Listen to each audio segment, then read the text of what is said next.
Mesdames, Messieurs, bienvenue. Une affaire à propos de la zone 4 de Togba, autrefois déclassée du projet de développement touristique de la route des pêches, et à nouveau réintégrée, déclarée d'utilité publique, crée des émules au Bénin. Eh bien, traité par les uns de fausses alertes, nous avons invité sur notre plateau un des principaux acteurs impliqués, Romaric Boko. Il est vice-président du comité ad hoc pour l'aménagement et la viabilisation de la zone 4 de Togba, représentant le collectif des propriétaires terriens. Bonjour et bienvenue. Bonjour madame, merci.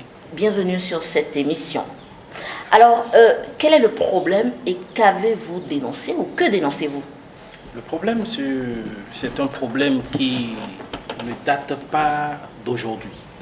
Tout le monde connaît déjà le projet de développement touristique aux routes des pêches qui s'étend de Fidjosé jusqu'à Ouida. Okay. Mais entre-temps, la zone de Togba, côté nord, oui, a été déclassée, étant déjà habitée, fortement habitée. Mais il s'est fait que depuis le 17 novembre, les propriétaires terriens ont été surpris de remarquer que le 17 novembre 2021, le Conseil des ministres s'est réuni et a décidé qu'il est apparu judicieux de réintégrer la portion comprise entre le carrefour dit Togba Daro et la dite école de théâtre, ce qui n'était pas déjà compris dans le périmètre.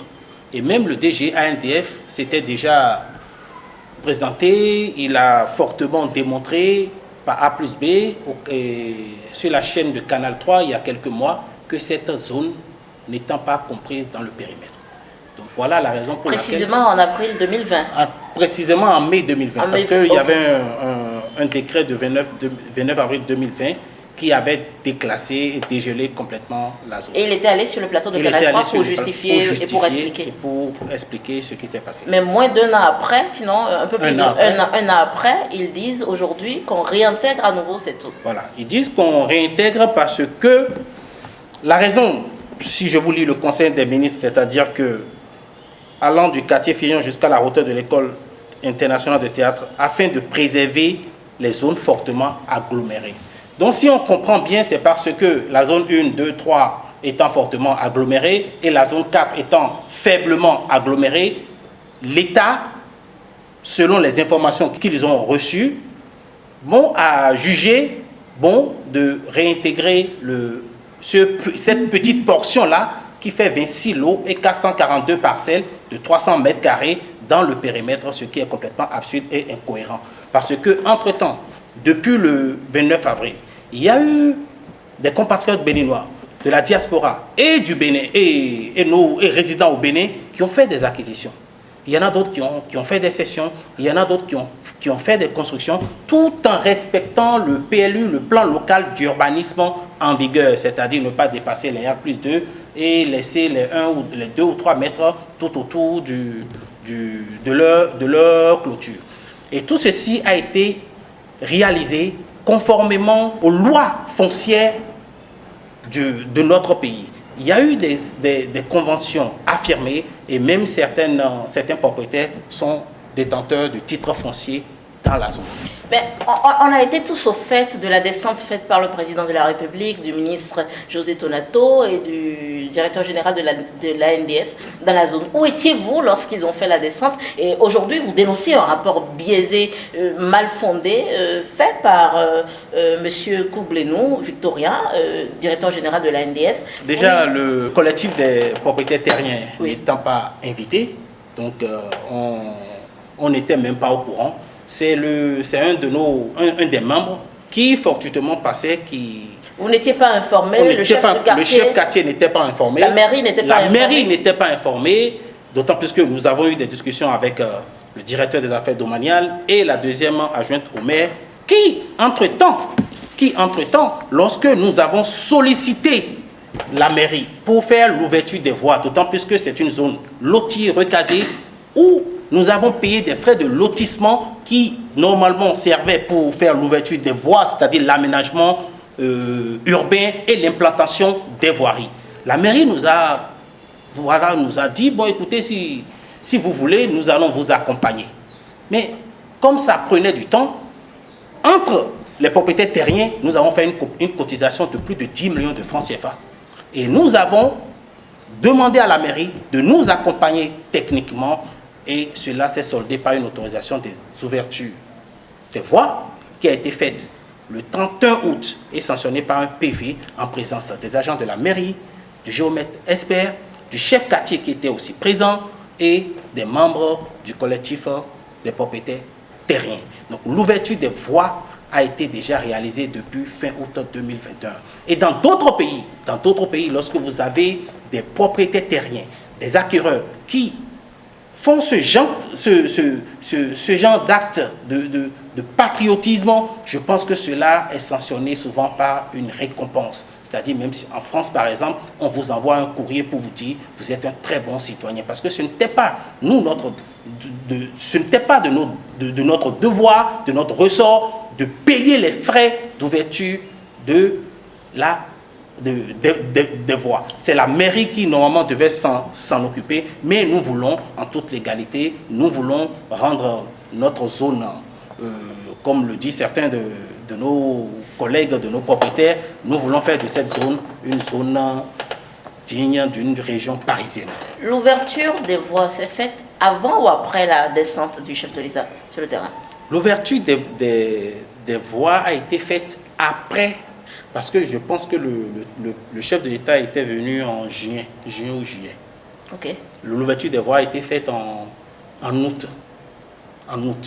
Mais lorsque vous avez remarqué que vous n'étiez pas impliqué dans cette descente du chef de l'État, parce que là, j'ai du mal à accepter que le chef de l'État veuille venir dans une localité sans que le chef du quartier ne soit pas informé, sans que la mairie ne soit pas mêlée, sans que les propriétaires terriens ne soient pas mêlés. Et lorsque après, vous avez remarqué qu'il y a eu cette descente-là, qui pourrait aboutir normalement, lorsqu'on est quand même un peu malin, sur de prochaines décisions, qu'avez-vous fait? Vous n'avez rien fait? Et vous avez attendu aujourd'hui qu'une décision de réintégration se fasse pour créer, c'est ça? Non, lorsque le président et certains ministres et le DG ont fait une descente sur le terrain, oui, ce n'était pas prévu que cette zone-là soit remise dans le périmètre. C'était une zone qui n'était pas déjà comprise dans le périmètre. Pour nous, bon, c'est une descente normale pour voir un peu ceux qui sont dans le domaine maritime public, ceux qui ont été dédommagés. Je reviens un peu sur ce que le DGANDF a dit, que ceux qui ont été dédommagés ne sont pas ceux qui sont dans le côté nord. Ce sont ceux qui se sont installés sur la zone du domaine public maritime et ceux qui sont après l'aéroport qui ont été déguerpis. Donc, ceci étant, oui, lorsque le président de la République était sur le terrain, nous, on n'avait pas l'information. Il n'y avait encore aucune prémisse. Non. Pour nous, c'est le chef, il est venu voir comment les gens sont installés, voir un peu un peu à Dunko ou Togouin, voir un peu comment ça se passait. Donc, nous n'avions pas cette information. C'est le DGANDF qui nous a dit que c'est le chef de l'État qui est venu sur le terrain et qui a dit, bon, écoutez, ça va se passer comme ça. C'est que nous, on ne croit pas. C'est le chef de l'État, on le connaît, soigneux, ordonné. Et c'est quelqu'un qui prend des décisions justes et qui ne peut pas, juste sur un coup de tête, venir sur un terrain et dire, bon, cette portion, nous allons la prendre, cette portion, nous n'allons pas la prendre. Monsieur Romaric Boko, que dénoncez-vous concrètement et que voulez-vous, qu'attendez-vous de la part du chef de l'État? Ce qu'on dénonce, c'est la politique de poids, deux mesures. À quel niveau? À quel niveau? C'est-à-dire qu'on déclasse le quartier, le Togouin, n'étant pas comprise dans le périmètre devant abriter le projet de développement touristique Route des Pêches. Et un an après, on laisse toute une grande partie et juste la petite portion de zone 4 qui fait à peine 19 hectares, 26 lots, comme je le dis, 26 lots et 400 parcelles de 300 mètres carrés. Déjà ça, on dénonce, on voit qu'il y a une injustice sociale.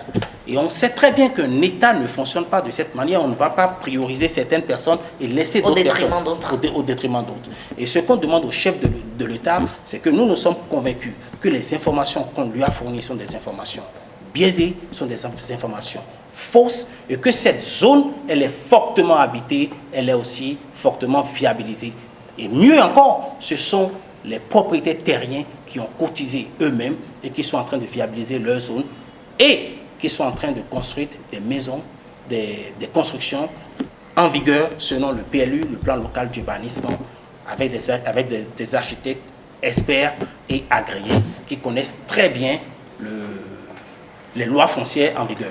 De façon plus claire, vous demandez qu'on sursoit à cette décision de réintégration de cette zone-là au projet touristique. Oui, absolument. Nous demandons au chef de l'État de sursoir sur cette décision parce que je vais juste donner 3 exemples. Nous avons des jeunes entrepreneurs qui ont fait des prêts pour s'installer avec leur famille l'année dernière en toute légalité et qui ont des conventions affirmées, qui ont même des titres fonciers et qui sont en construction. Nous avons nos compatriotes qui sont aux États-Unis, qui sont en France, de la diaspora, qui ont fait des prêts bancaires, qui ont travaillé des années en France. Il y a une dame qui m'a appelé il y a quelques jours et qui pleurait, qui m'a dit « Monsieur, mais j'ai mis toutes mes économies dans cette parcelle avec le notaire parce qu'on m'a dit que c'est une zone déclassée. Je viens au Bénin pour ma retraite. Qu'est-ce que je vais devenir? J'ai travaillé 20 ans en France et toute mon économie.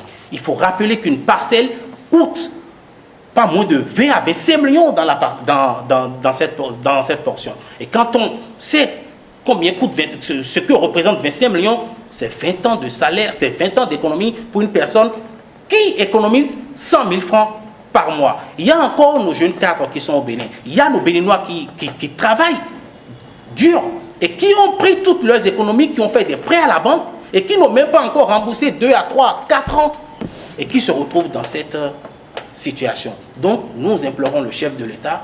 On sait que le second mandat, c'est un mandat hautement social et si cette décision reste en l'état, cela aura pas mal d'inconvénients, de fractures sociales. Nous ne voulons pas ça pour notre pays. Nous soutenons les actions du chef de l'État et on connaît l'enjeu du projet de développement touristique, l'effet significatif que ce projet aura sur la croissance et donc sur le PIB, nous en sommes bien conscients.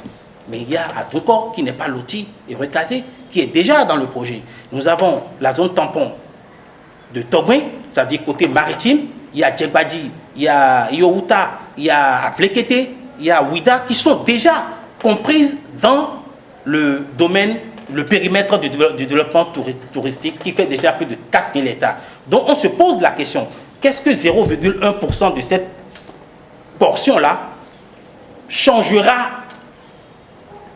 pour ce projet? C'est la question qu'on se pose. Par conséquent, au sein des familles, oui, au sein de nos populations, cette décision va briser plus d'un. Au-delà de cette doléance que vous formulez ici sur notre plateforme Reporter Bénémonde, est-ce que vous avez eu à mener d'autres actions pour toujours informer le chef de l'État? Parce qu'on a ouï dire que vous accusez par exemple le directeur général de la NDF d'avoir envoyé des éléments de la police républicaine pour inquiéter les propriétaires terriens et que ce serait une intoxication que vous faites, enfin selon l'information rapportée par Mediapart Bénin. Oui. Voilà. Je tiens à vous dire que toute la journée d'hier, oui, nous sommes restés avec des agents de la police. Encore une fois, permettez-moi de le dire haut et fort, le DGNDF est en train de mentir. Moi, j'étais à la maison, quand le trésorier m'a appelé, le trésorier du comité ad hoc du collectif des propriétaires terriens m'a appelé, il m'a dit, Monsieur Boko, s'il vous plaît, descendez sur le terrain, parce qu'il y a un envoyé de l'ANDF, un employé de l'ANDF, qui vient au nom du directeur et qui est accompagné de 2 policiers. Donc, comment voulez-vous que nous, on interprète cela? D'autant plus que lui, il nous a dit hier, parce que j'étais allé avec le rapporteur du comité, il nous a dit, oui, je me présente, je suis agent de la NDF, je suis en mission pour le DG ANDF, et il est accompagné de 2 agents de la police. Mais une chose est d'être accompagné des agents de la police, mais l'autre chose est de crier à de l'intimidation. On peut venir avec la police sur des lieux, mais est-ce qu'ils vous ont intimidé pour que...